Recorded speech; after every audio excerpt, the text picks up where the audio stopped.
that's worked out of everything. We've got a cast of thousands, or a cast of several today. It's a cornucopia of people who will all have a short time to put their case. But first of all, that's a special feature of this book are the political cartoons. I don't know if we can see Dave Miller? Is he there? Dave Miller. Dave Miller is an absolute find. Put your sound on, please, Dave. He's produced a whole series of cartoons.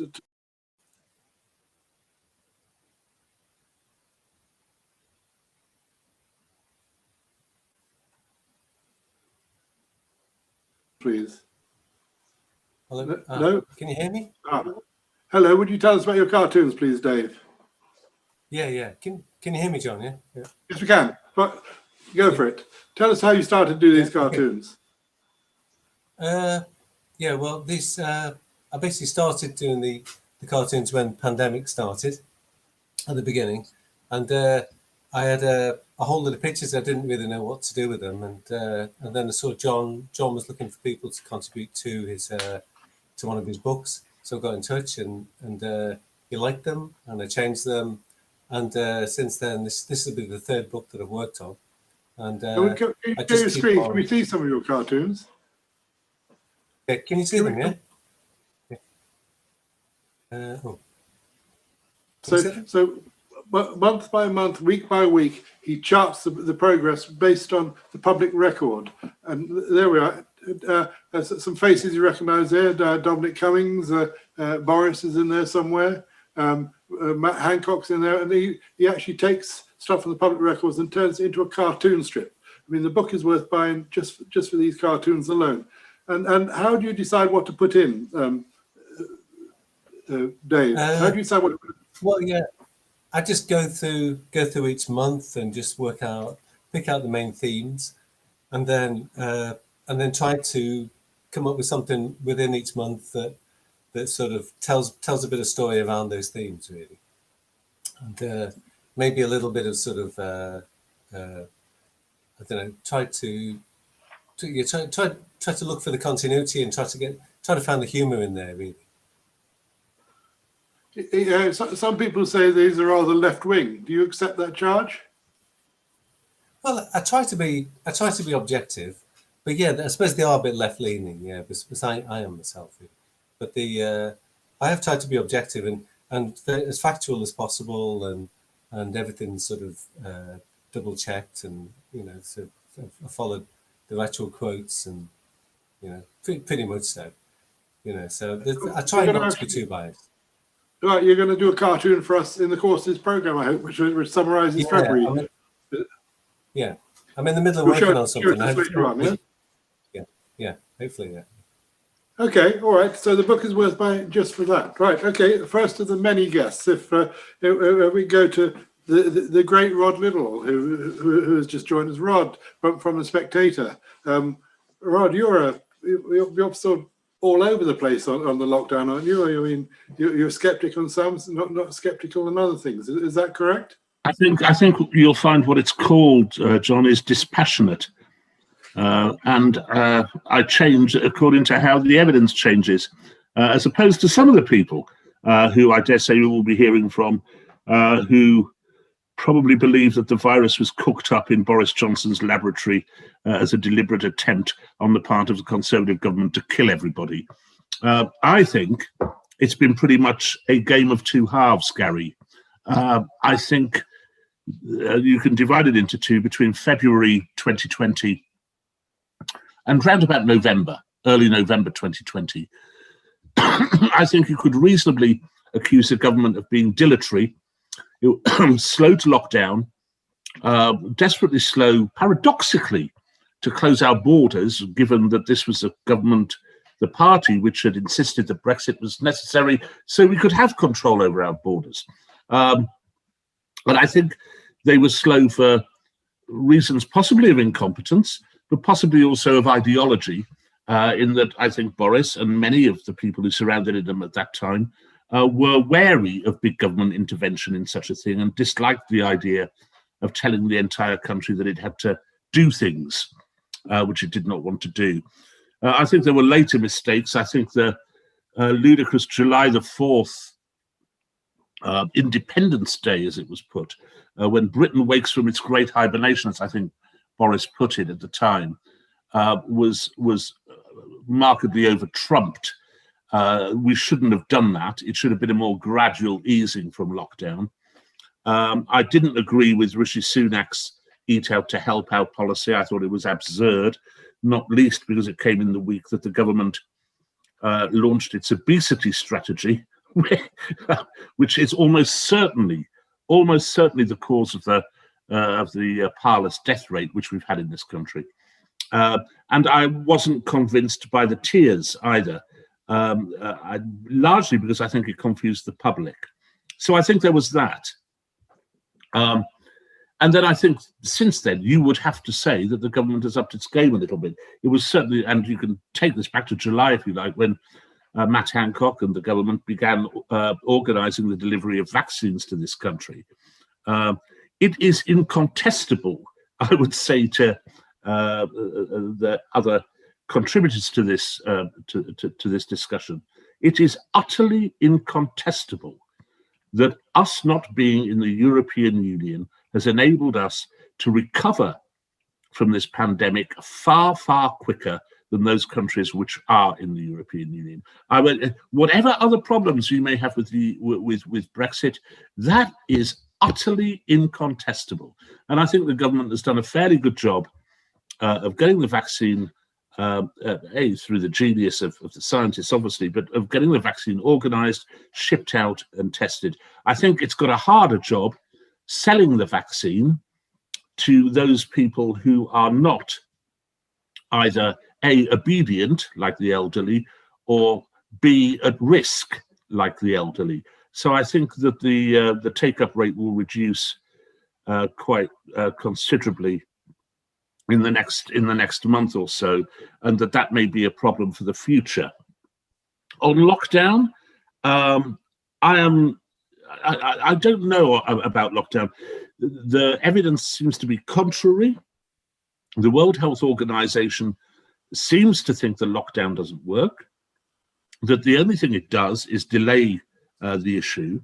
It may be that at times, particularly in November, December, we needed to delay the issue so that the health service wasn't overburdened. Its efficacy in actually dealing with the virus, though, I would think is pretty minimal. And I would go along with much of what I suspect Toby Young will say about that in particular. The ideology, it is interesting the way that this virus has been kind of co-opted into both the culture and the political wars, in that by and large, and this is very, very broad, and it doesn't, for example, pertain to me particularly, but by and large, if you were for leaving the European Union, if you were one of those voters who voted Conservative, one of the Red Wall voters, if you're to the right on many issues, you are sceptical of lockdown, largely because of its big business, anti-libertarian character, which would seem to be the case. If, on the other hand, you are very left-wing or in favour of staying within the European Union, you may never wish lockdown to end. I think, and so we do have a kind of gap between those two poles. One more thing I would say. I think there are two or three areas where, when the investigations come along, which surely they will, the government is going to be vulnerable. First is in the sluggishness with which it first addressed the issue. Secondly, care homes and the way in which either the National Health Service or the government dealt with the people who lived in those care homes. Thirdly, there's our parlous death rate, which is the second highest in Western Europe. Is the highest in Western Europe and one of the highest in the world. I would say on the death rate, it's way too early to judge the government on that, for a couple of reasons. If you look at the country which is second in the list in Western Europe for an unpleasant death rate, it is Portugal. And by no coincidence, Portugal is the second most obese country in the European Union. My suspicion is that obesity will have proved to have been far more calamitous to the people of Great Britain than the government itself. I can ask you one question. Yeah. What mark would you give the government up until the vaccination program? What mark would you give them for how they conducted the pandemic? And Yeah, bearing in mind that it was a new government which didn't really know what had hit it, and was set to embark on a vast program of change and uplift for the north of England, particularly. Nonetheless, up until November-ish, 4 to 5. 4 to 5 out of 10. Yeah. And since then, the vaccination program, has that transformed Boris's? Well, clearly, according to the opinion polls, it has. I mean, the Conservative Party is back in the lead, and back in the lead by quite a few points. I think it probably deserves a 7 or an 8 since then. I still worry about mixed messages. I still worry about Boris changing his mind within a couple of days, and indeed following whichever Pict or Celt decides to do something different. I think there are problems of governance. Sure, I get that.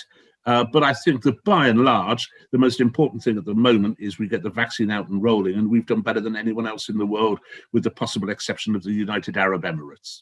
Have you noticed a new Boris emerging post-Cummings?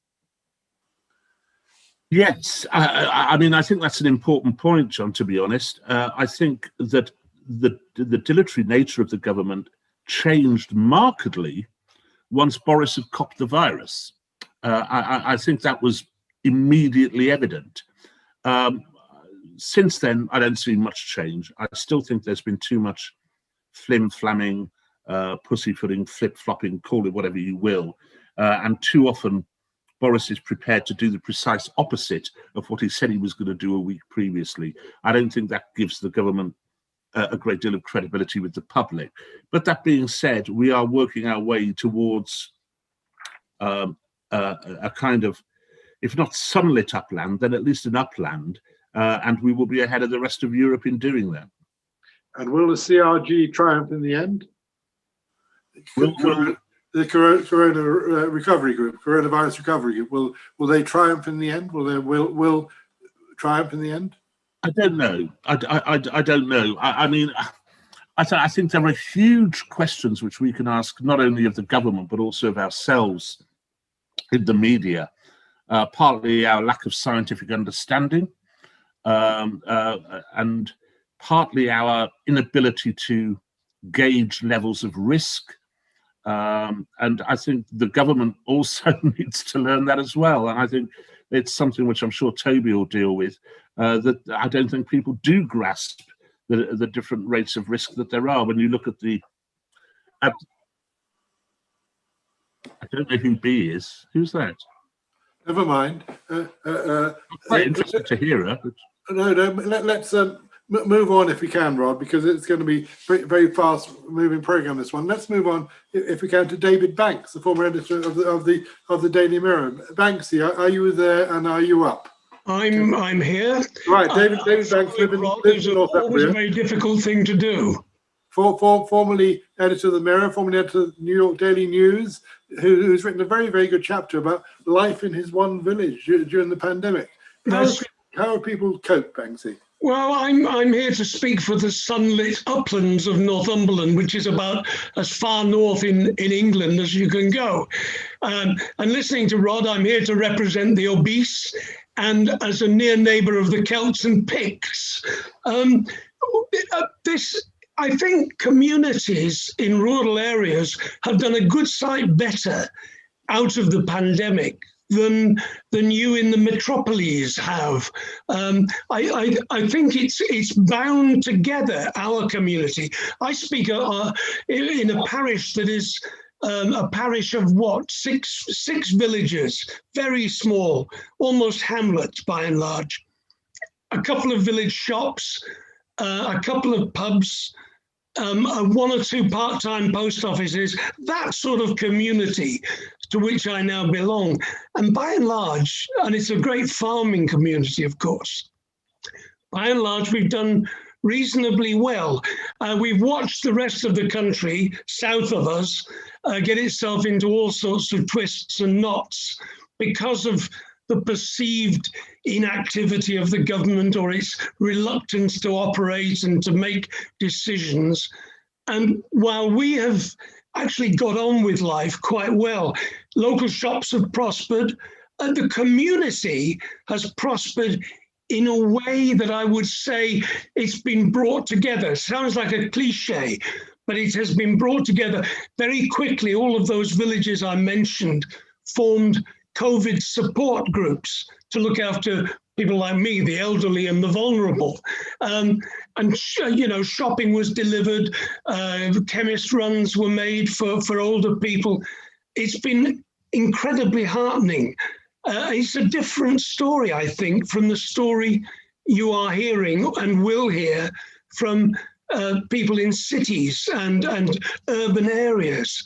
I feel that, what is it, we chatted and you called it a form of Darwinism, rural Darwinism, and that's what we've been sort of forced back to, but we quite welcome it.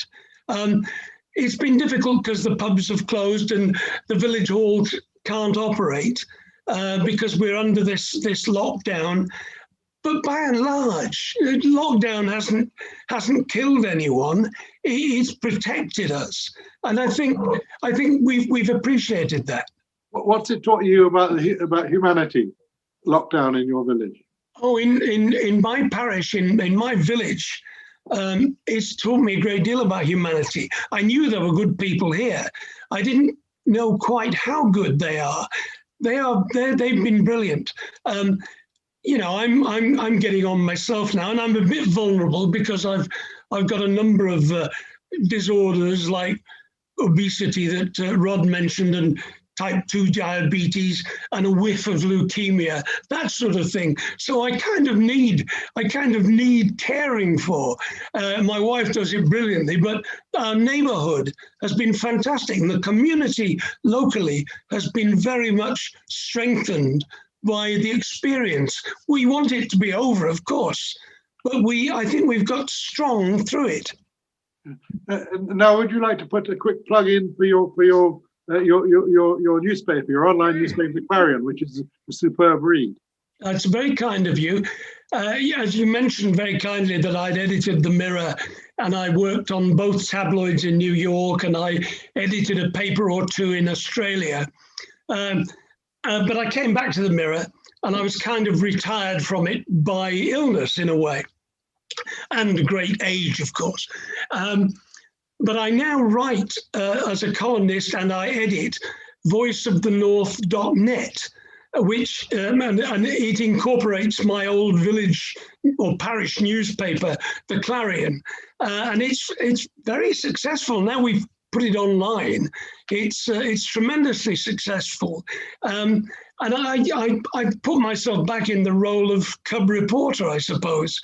Voiceofthenorth.net is mainly it's a comment newspaper. It's a views paper, I suppose, online, and we go not just locally, but nationally and very much internationally. We got readers in New York and Australia. They happen to be, I guess, people that I've picked up along the way during my career. But it's again, it's this community thing, and it comes out of Crookham in Northumberland, tiny hamlet, and it goes worldwide. And today, the last couple of days, we've had an average of about 500 hits per day, which for a little thing coming out of my bedroom is pretty impressive. Okay, thank you very much, Banksy. If you want to buy the book, Banksy's got a wonderful chapter in there on his village. If we can move on, please, to Juliet Ricks, who again wrote another lovely chapter about she wishes the government would stop acting like 5-year-olds and learn their lessons. Juliet, can you expand on that for us, please? Over to you, Juliet. Yes. So a year on from the start of this pandemic, what have we learned? Well, medics and scientists have been constantly learning and putting their discoveries into practice at an unprecedented rate. Government? Not so much. In fact, I'd say if 5-year-olds learned at this pace, we'd all... Oh, she seems to have disappeared. Juliet seems to have disappeared, but we'll come back to her in a Sorry, minute. I disappeared. Keep on talking, Juliet. Apologies. I was saying that I felt that the government had not learnt quite so much. In fact, if 5-year-olds were learning at that pace, I think we'd all still be in infant school. In fact, it's sometimes felt as though that's where we are, with their world-beating nationalistic na-na-na-na-nas swinging round the political playground. More informed minds than mine have said something similar. The appropriately named Larry Brilliant, star epidemiologist who helped eradicate smallpox and has been predicting a pandemic for decades, said that the one thing that's really surprised him about this pandemic has been, I quote, the absolute incompetence of Western governments, particularly in the US and the UK. Boris Johnson started the pandemic year behind the curve, and despite a credible study finding that delaying the first lockdown had cost upwards of 36,000 lives, he didn't seem to learn. Lockdown 2 and 3 both came too late, culminating in the January horror show, the NHS at breaking point, and COVID deaths averaging 1,000 people a day. The vaccine rollout has been impressive and much crowed about. The NHS and volunteers have done an incredible job of getting vaccines into arms. And this is the single area in which the government does seem to have acted with some foresight. It's just a shame that their total lack of it in every other department has left us in such desperate need. Countries that have handled the pandemic well, like New Zealand, Australia, and Taiwan, haven't had to hurry. They can afford to wait and watch while we provide them with a population scale trial. Infection rates here are finally falling, but not fast enough. Even now, lockdown is lax and aerosol transmission is little understood by the public. People still queue inside for takeaways. Mask-wearing rules are frequently flouted and rarely enforced. And stringent travel restrictions are only just being put chaotically in place more than a year after the virus first hitched a ride into this country, a journey it has since repeated many, many times.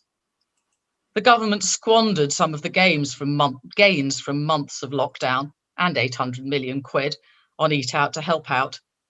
And in a move that even infants knew was ridiculous, sent 3 million primary school children back to their classrooms for 1 day at the beginning of this term. Take a large pot, add virus, stir thoroughly, and spread. The economy and health have been presented by ministers and others, including the counterfactually named COVID recovery group, as pulling in opposite directions. But 5-year-olds know you can't go to school sick or when you're caring for the sick. And a brief glimpse at the figures for countries that locked down quickly and thoroughly shows that they've not only protected their people's health, but also, relatively speaking, their pockets. Health and the economy go hand in hand. This government couldn't even get its messaging right. Half the time ministers didn't know their own rules, and Boris couldn't contain his desire to deliver good news, even if it wasn't quite true or might be potentially lethal. We all hope vaccines are the way out of this mess, but Boris's vaccine cavalry has almost certainly prematurely liberated far too many people he led to believe that they could simply jab and go. Only now are we hearing crucial caveats. No vaccination is 100% effective, even after 2 doses. And we don't yet know how much it prevents transmission. It takes at least 14 days for any significant protection, and we have very little data on how long it lasts. And then there are the variants. Even if far fewer people are getting seriously ill, the more infection there is in circulation, the more mutations occur. That is an immutable part of viral biology. And the more half-immune people, the more likely it is that there will emerge variants that get round the vaccines. And that isn't speculation.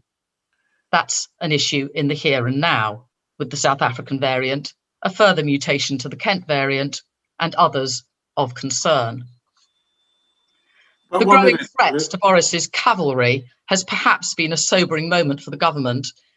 They just might be beginning to learn. Since I wrote the piece for the book, there have been a few green shoots of seriousness, a crocus or two of caution.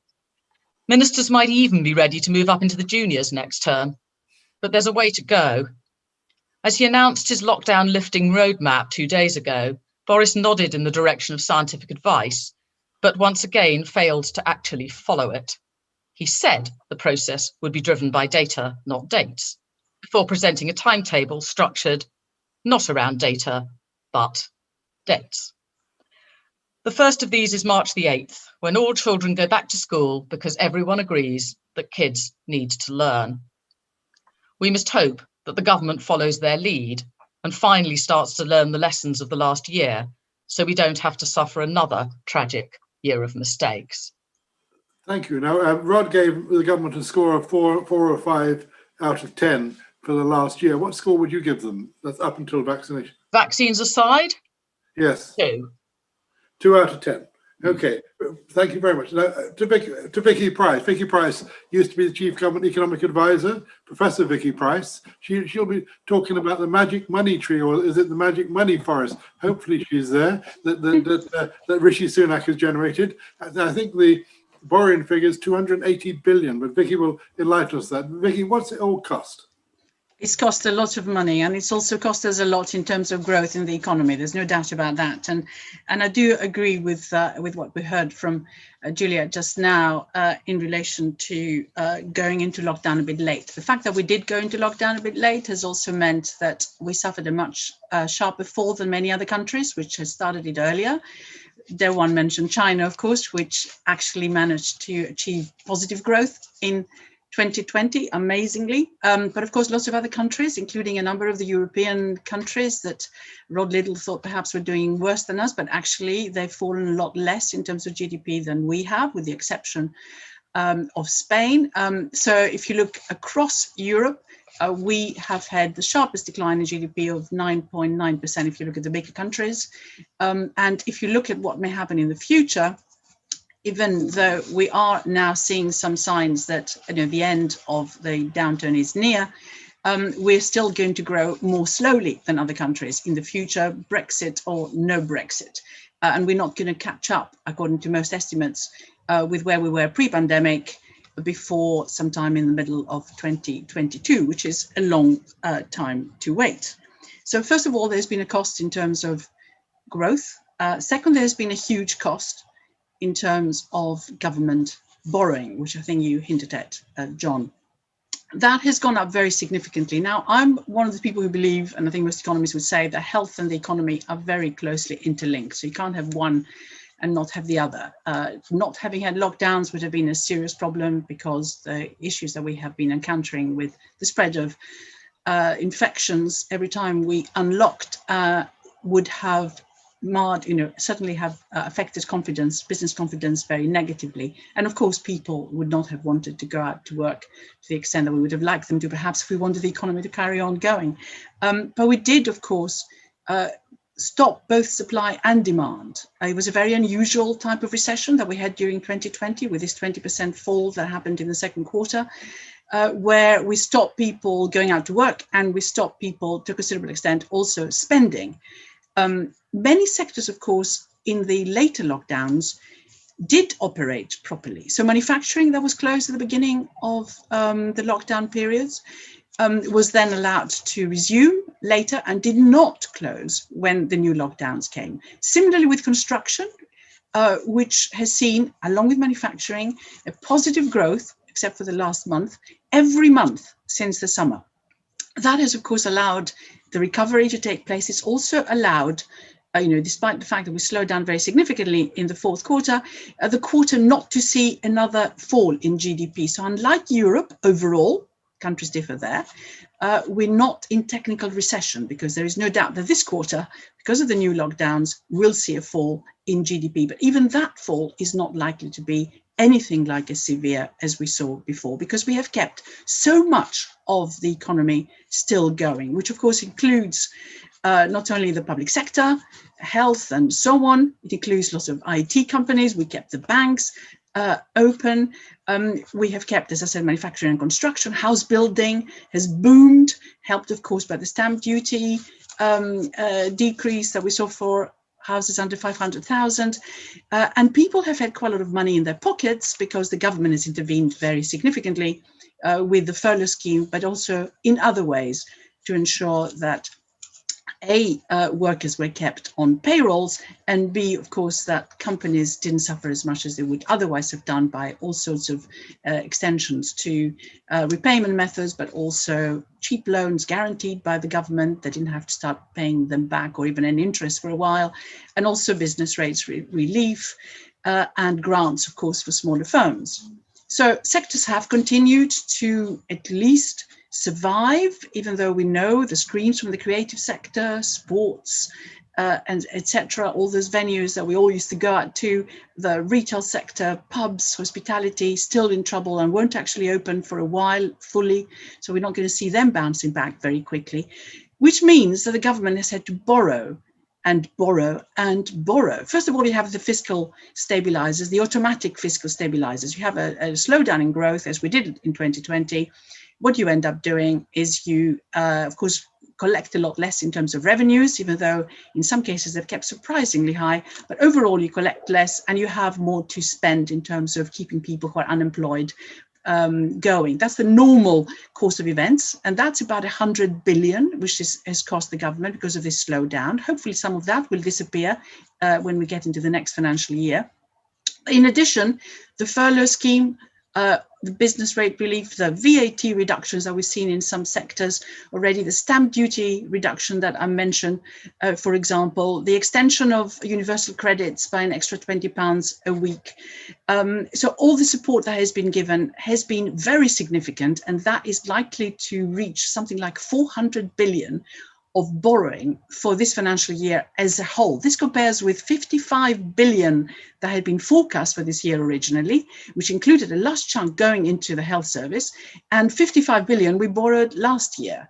And it is likely, particularly with the extensions of the support we're going to be hearing about in the March budget, much of that has been leaked already, that we're going to need to borrow even more, not more than 400, but we'll continue to have to borrow more than we receive for a number of years. And the earlier forecast where we'll still be borrowing 100 billion in 2024-25. Remember, we were borrowing only 55 last year, and we weren't expected to borrow more than 55 this year originally. About a minute, Vicky.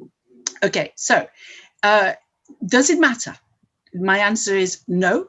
I think we have learned that austerity is a bad thing. We've learned that debts at the high levels that we have now, like 100% of GDP, are perfectly sustainable while interest rates are low.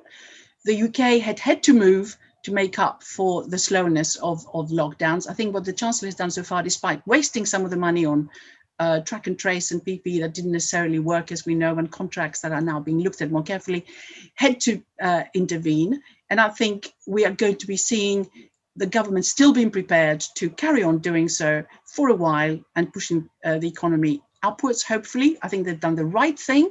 At some point, there has to be some reckoning, but we're not going to see that yet. And I think the March the 3rd budget that we're going to see is probably going to support what I'm saying. And I think it has been the right approach. Thank you. In 30 seconds, how are we going to pay for it?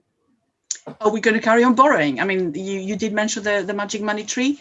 The way that we have managed to borrow so far is, of course, A, because investors were quite prepared to lend to countries like ours, thinking that we were not going to default, but B, because the Bank of England, like other central banks, has come to support that extra financing by buying bonds in the secondary market. So everyone knows full well that if they buy a bond, a government bond, whatever its maturity, there's going to be a willing buyer behind it.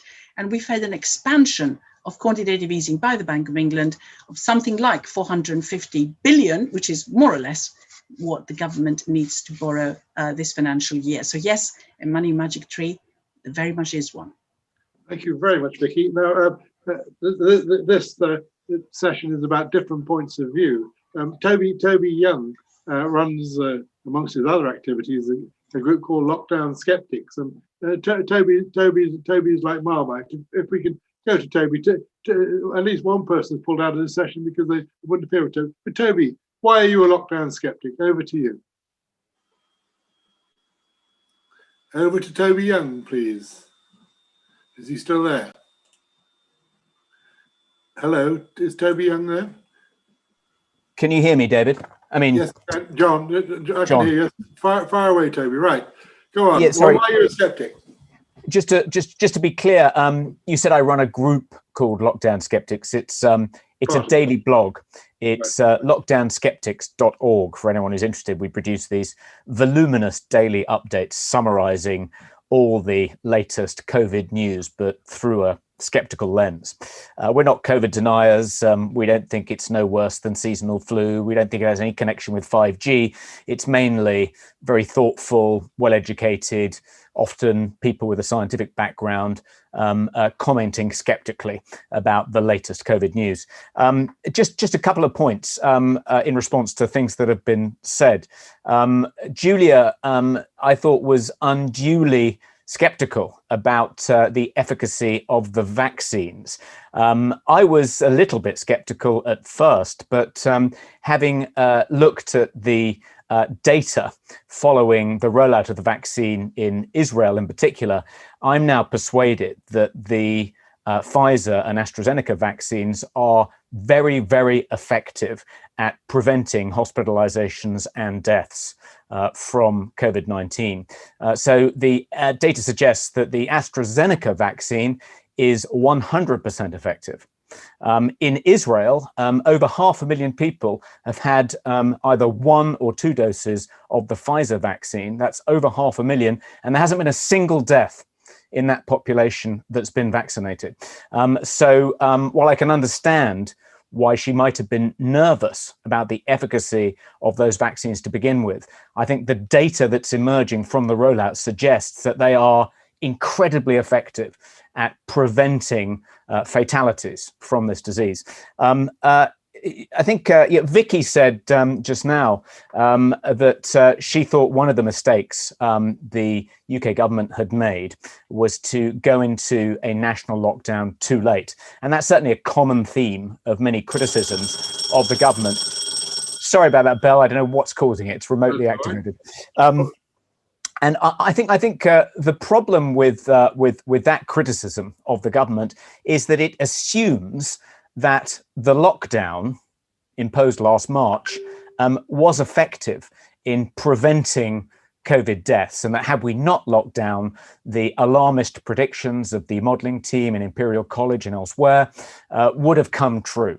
And I think there's very little reason now, a year later, or almost a year later, to believe that. I mean, the great example that we lockdown skeptics like to cite, the great counterexample, the control, if you will, is Sweden. So Sweden didn't lock down last year. People involved, people engaged in voluntary social distancing. I think schools for people aged 16 and above were closed.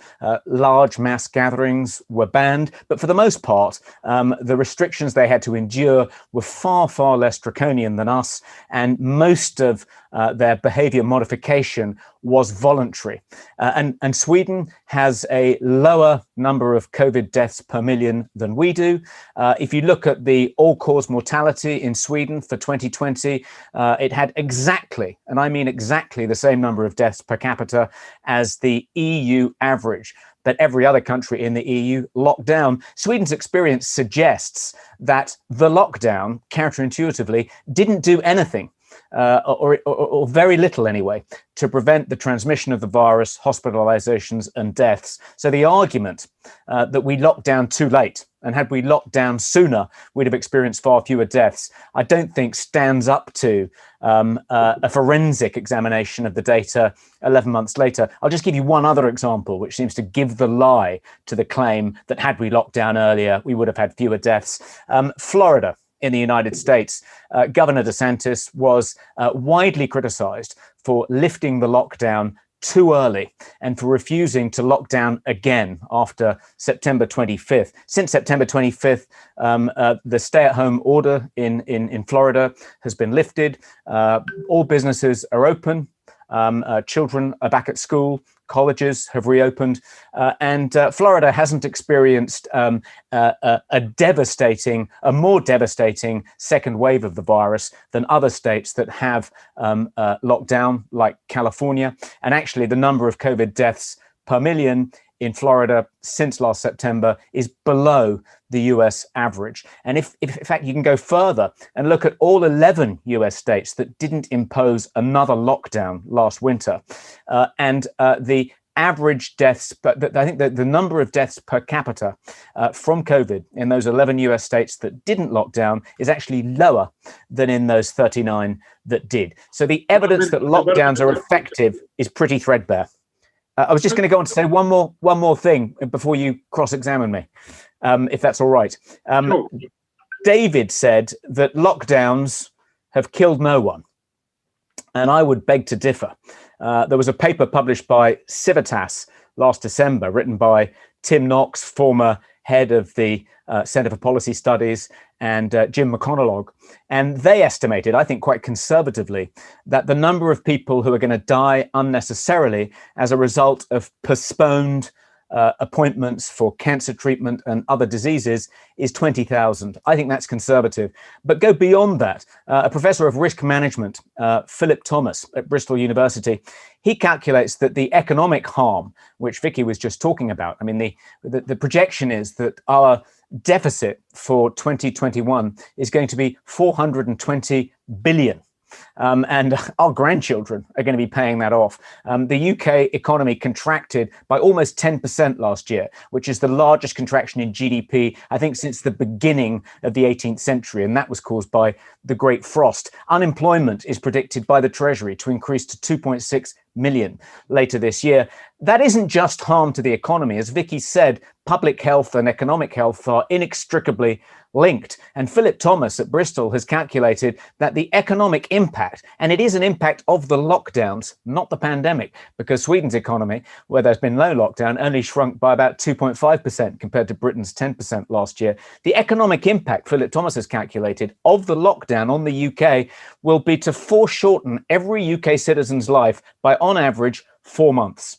And if you multiply that by 67 million, that comes to the equivalent of 560,000 unnecessary deaths caused by the lockdown. That's just domestically. If we look at the impact of the global lockdowns on the developing world, that's when it becomes tragic and absolutely catastrophic. And we begin to understand that this is the worst policy error ever committed by Western governments, the decision to emulate what happened in communist China last spring. The impact on the developing world, I mean, it's just extraordinary. The World Bank estimates that 150 million people are going to be plunged into extreme poverty as a result of the global economic recession triggered by the lockdowns by the end of this year.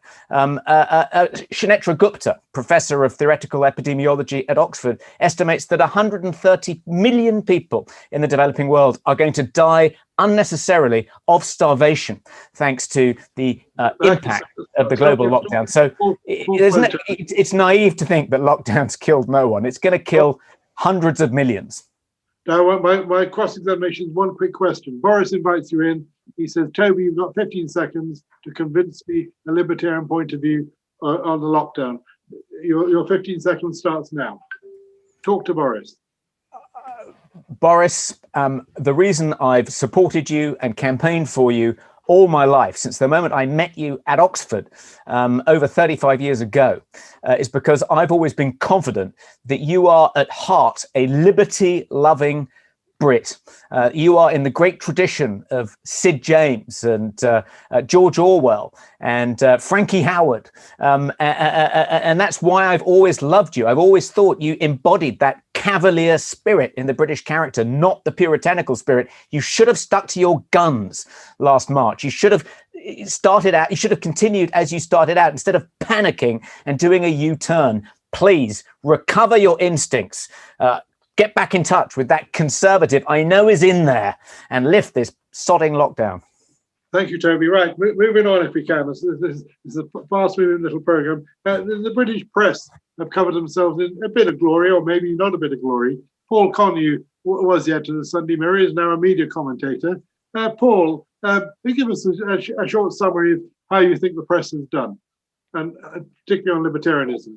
I think the press has had a mixed pandemic, but I think they have a very important upcoming role to play, along with politicians, whether they're of the left or the right, and that is to make sure that we get a truly independent, judge-led public inquiry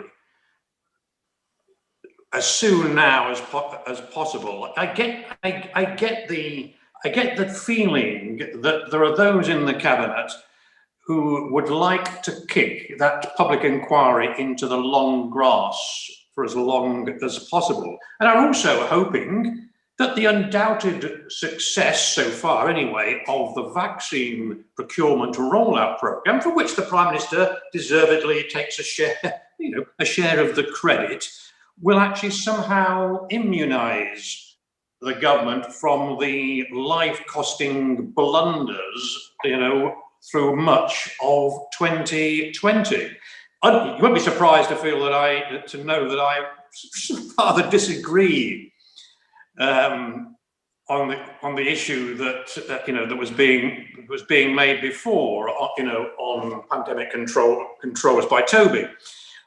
When the history of the UK's COVID crisis finally comes to be written and that judge-led inquiry finally takes place, there are certain big questions that should lie at the heart of it. Among them, how much did Boris Johnson's personal tussle between his libertarian instincts and the case for an injection of emergency authoritarianism play into that year of catastrophic mistakes that was 2020?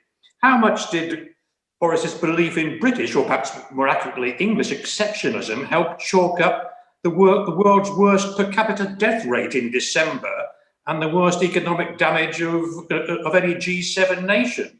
And how much did, what I'm told was an informal mutual populist pact between some of the hard Brexiteers in and around number 10 and their counterparts in the Trump White House play into playing down the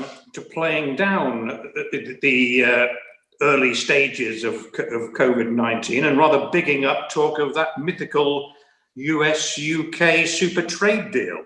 I think the mutual death rates, on both sides of the Atlantic speak volumes.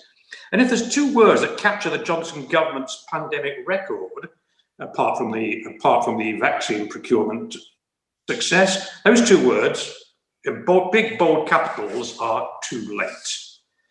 Too late to grasp the severity of the virus, too late, as well as doing too little to close down the UK's borders, which is beyond satire, as Rod was saying, for a man who fought and won the Brexit referendum campaign and a general election largely on the basis of controlling our borders. And while the PM does indeed share in that success story over vaccinations, we should be aware of certain dangers ahead. Among them, what I think is going to be a concerted campaign coming up to spin the vaccine success as sort of an antidote to all those fatal blunders and misjudgments earlier. And beware, too, of a desire to kick that truly independent forensic inquiry still further into the long grass, certainly beyond what the families of those who lost their lives alone on the COVID wards or on the front line of the NHS and the care homes deserve. And beware, too, of potential efforts to dilute the scope and scale of that public inquiry, something that all politicians, whether left or right, and the media, whatever their political loyalties, ought to fight against. And because every time you hear now any reference, and they're very rare to that public inquiry from the Prime Minister or the Health Secretary or the Cabinet Ministers, the inference is, let's look at avoiding things in the future. That's very important, but not at the cost of actually not forensically examining the mistakes of the past. And as for the roadmap ahead, Boris's roadmap ahead, well, I hope it works. At least it's showing caveats and cautions that suggest that the Prime Minister has learnt some of the lessons and cut back a bit on hyperbole and hubris. But I still suspect the majority of the scientific advisors still feel there's more dates than data respect in there. And if they prove right and Boris proves wrong, then I think we're looking at the subject for the next book in this series. First book, right? Paul, I've asked people to score. How would you score the British press on the pandemic out of 10? Probably around a 6. There's been some outstanding journalism, sometimes by papers of the right, certainly, especially on things like should we say, the stench of corruption, or certainly cronyism around COVID contracts. But as far as the government's handling of it is, I would say up until the vaccine rollout, I'd give them a 4. Since the vaccine rollout, I'd be a bit generous and give them an 8. Very good. All right. Thank you very much, Paul. Now, there's a lot of people who died in the pandemic have been non-white. Professor Barney Chowdhury is Professor of Professional Practice at the University of Buckingham and is a editor at large on Eastern Eye. Now, Barney, you've made a particular study of Leicester. Can you tell us why aren't the medics happy about the way the government has handled this pandemic? Over to you.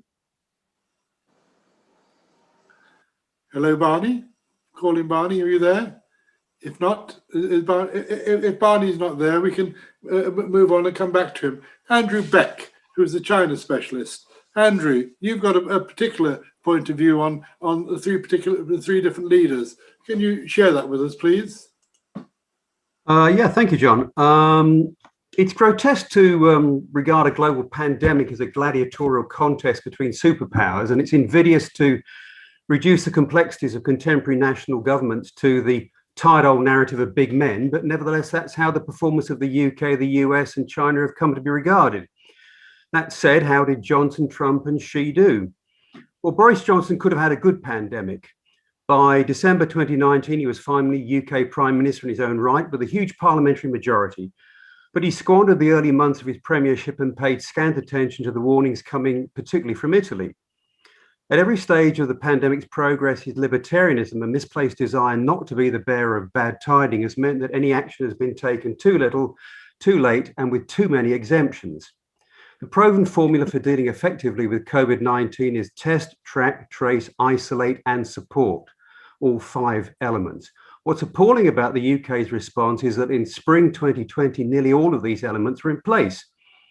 For reasons known only to the UK government, this successful strategy was soon abandoned. From then on, responses were haphazard, disorganised, and frequently misunderstood or misrepresented by government ministers.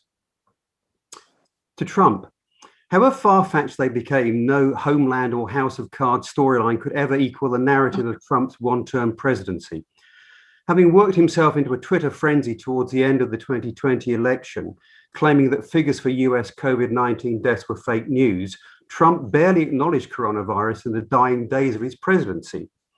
At the time, many UK columnists reflected on Trump's record, surprisingly generous. The best they could say about him was that he hadn't actually started any new wars. Well, by Inauguration Day, even that assessment was out of date. While there were only 2,500 US troops left in Afghanistan, 25,000 troops were deployed in Washington to keep the peace.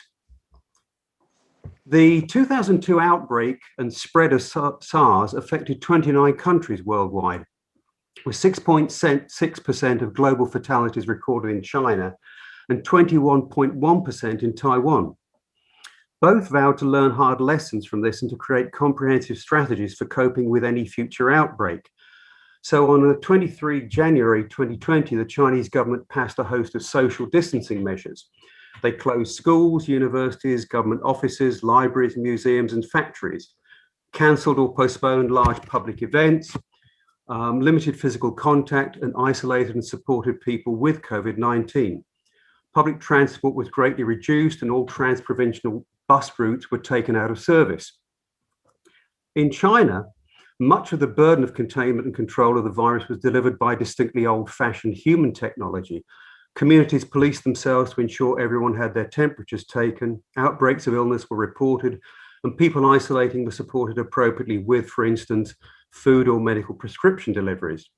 This resulted in there being only 4,829 deaths in China as of 15th February of this year. Vitally important to China's continuing record of low or no COVID fatalities since May 2020 has been the continuation of quarantine measures with no exceptions whatsoever. Now, China's success has been frustrating for many UK commentators. A dominant narrative here is best summarized as China equals unfree but alive, rest of the world equals free but dead. Even Private Eye's usually skeptical MD now subscribes to this, quote, China managed to suppress the virus by brutally suppressing its people, but that isn't the British way. Using test, track, trace, isolate, and support measures, Taiwan has recorded COVID-19 deaths at 0.04 per 100,000. The Chinese government was similarly well prepared. The UK government was late in acknowledging the threat of COVID-19 and consistently struggled to impose seriously restrictive measures or to support its population. The US government, in the figure of Donald Trump, treated COVID as a rhetorical, geopolitical, or electoral pawn and never took its threat seriously. The results of these differing responses are clearly visible. Deaths per 100,000 head of population for China are 0.35, for the US 148.34, and for the UK 176.55. The COVID-19 balance sheet shows that Taiwan had a great pandemic, China had a very good pandemic, and the UK and the US had appalling pandemics. If governments follow the science, they will be able to contain and manage this and future viruses. If they use massive numbers of deaths as components in a game of geopolitical public relations, they will unleash chaos. As long as irrationality rules governments' responses to pandemics, they will not see the bigger picture of humanity's cruel treatments of the planet, the creatures we share it with, and those creatures' environments. While that picture remains obscure, there can be little hope for the long-term survival of a world in balance. As John Gray recently concluded, the virus has shown us that human supremacy was always a dangerous illusion. It is time to adjust to a more modest place in the life of the planet. If we're not more modest, then Gaia's revenge could be brutal and permanent. Thank you. Have you done, Andrew? Just so you were saying really that actually China showed us the way, is that right? Yeah, I mean, I think, Taiwan actually comes out number one if you're looking at the effectiveness of the 5-element program. As I said, test, track, trace, isolate, and support. China comes very close. And there's you follow events in China quite closely. Where do you think the virus originated, and had the Chinese government dealt well with it? Yeah, I mean, I think the interesting thing about that, John, is every time we seem to get some very good science that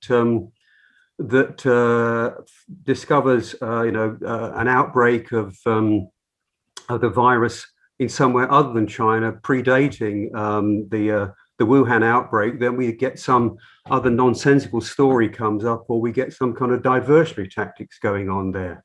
I mean, I really don't think that the blame game and the game of trying to identify, it's a bit like, the JFK assassination. It's the lone assassin. Actually defining when the particular outbreak occurred and where it occurred is actually not the answer to dealing with future outbreaks of the virus. As I said in conclusion, we've really got to take a serious lesson here in terms of how we actually treat the planet.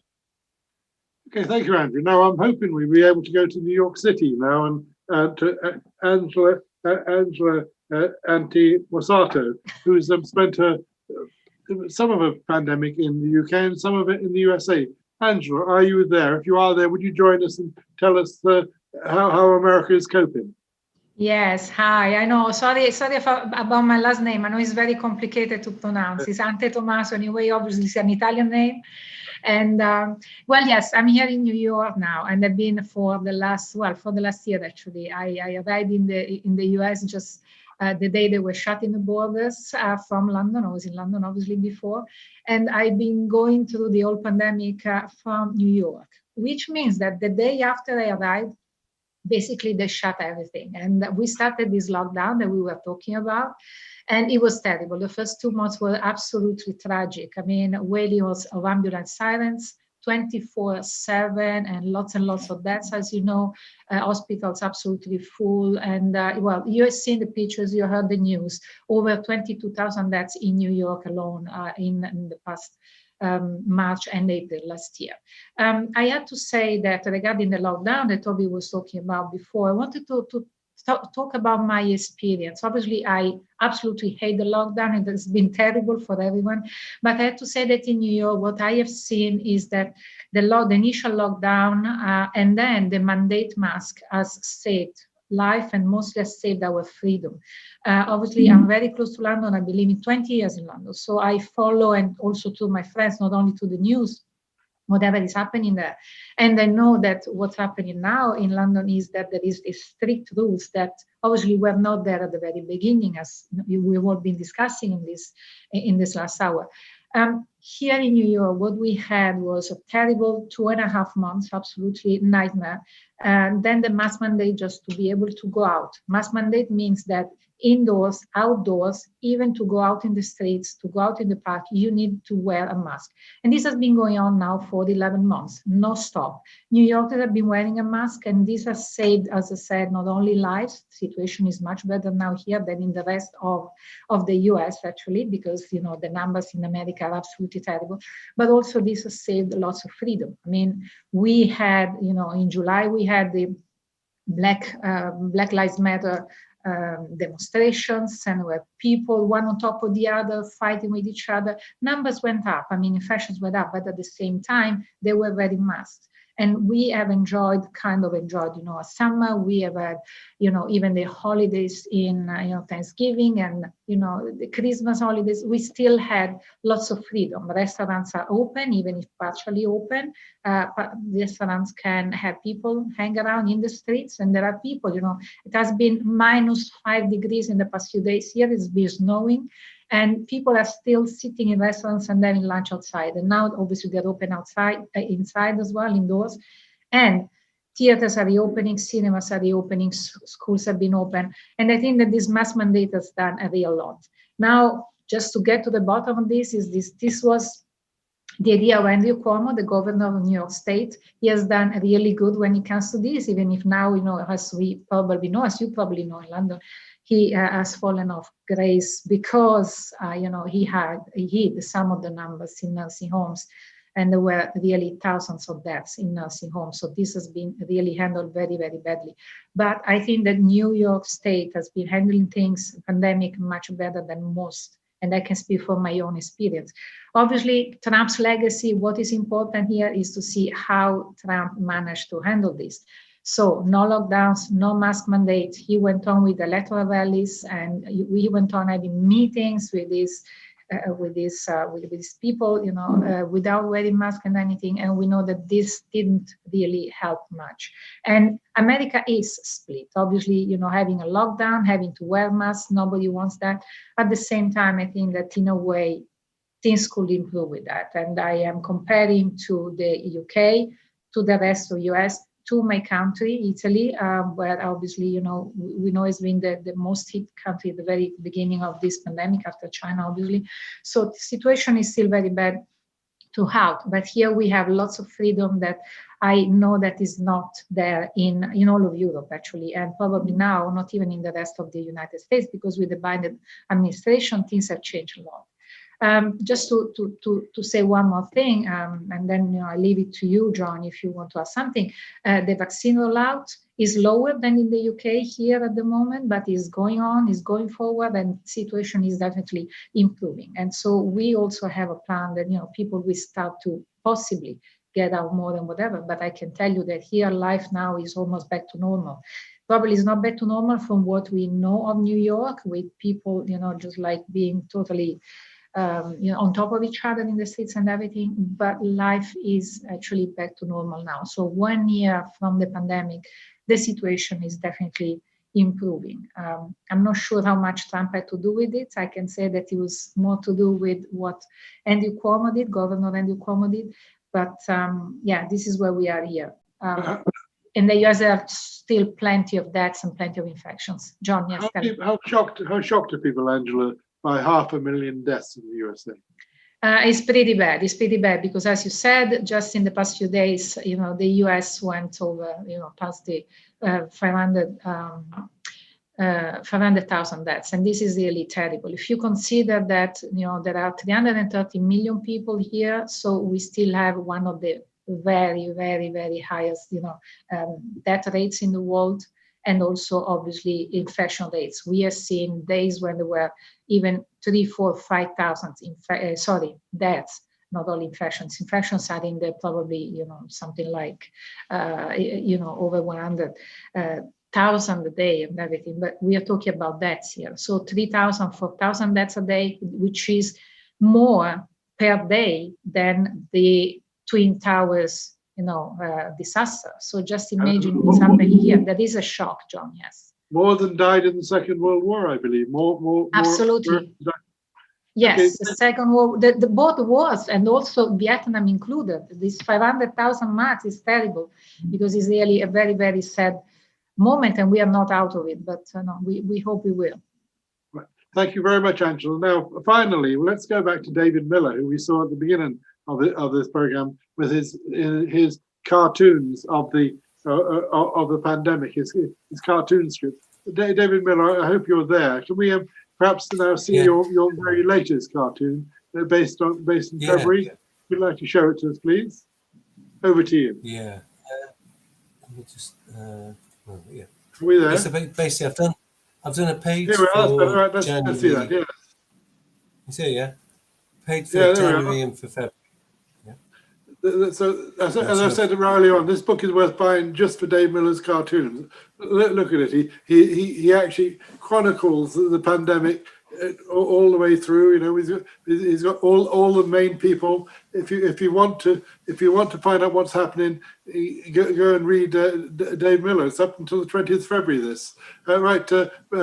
Barney Chowdhury is, I believe, come out of the woodwork. Barney, are you there? If you would like, perhaps just like to give us a brief answer to the question about why are medics not been happy about the way that the government's handled the pandemic. Here we are. Over to you, Barney. Well, John, it's quite clear, the people that I've been speaking to, that the British Medical Association in particular are quite angry about the way that the government has handled its pandemic. Straight from the beginning, medics were concerned about the planning, the organisation and its delivery. In fact, the fact is that Black and Asian people were being asked to be frontline staff without proper risk assessments taking place. There was a lack of proper personal protective equipment, and bringing it right up to date, this vaccination was described by the British Medical Association chair, Dr. Chan Nagpal, as shambolic. And this is despite the disproportionate number of deaths of Black and Asian people, 90% of whom were doctors who died as a result of the pandemic. At one stage, we found out that 35 of the 37 medics who were on the front line died. They were Black or Asian. And the British Medical Association really were not impressed with the way that the government has handled this. And they continue to be unimpressed as well, John. So you live in Leicester. Leicester's been a city almost in permanent lockdown. What's it like? It's been really strange. Leicester people have a habit of not flouting the law, but sort of taking it in their stride. It is a multicultural city. This afternoon, just before this webinar and book launch, I was actually in the heart of the Belgrave area. A day like today, it would have been heaving, and there was not a soul around. You could almost see the tumbleweed sort of going through the busiest patch, the Golden Mile, where all the restaurants are, where all the jewelry shops are, where all the sari shops are, and all you see are now shutters. I was actually in the oldest vegetarian restaurant in the city, Bobby's, earlier on, and I wouldn't have got in on a day like today, on a Wednesday. There was no way I was going to be able to get in, but it was empty. I was able to go in. I was able to talk to the owner. I was able to interview him for another story I'm doing. And it was really a bizarre situation. So people are actually taking heed of what the government is saying. Stay away, stay at home, don't mix, socially distance. All the shops, apart from the takeaways and the restaurants, are shut. And that's the most frightening thing. When you walk around, I go for a walk every evening, people are wearing their masks, they're wearing protective gear. So, and they are maintaining their distance. So in a city like where there are multi-generational homes, one thing that I don't understand is why the levels of the virus continue, and it could be because there are socially deprived areas of Leicester, which mean that people won't be able to stay out of their homes, stay in their homes, and they have to go out and find work.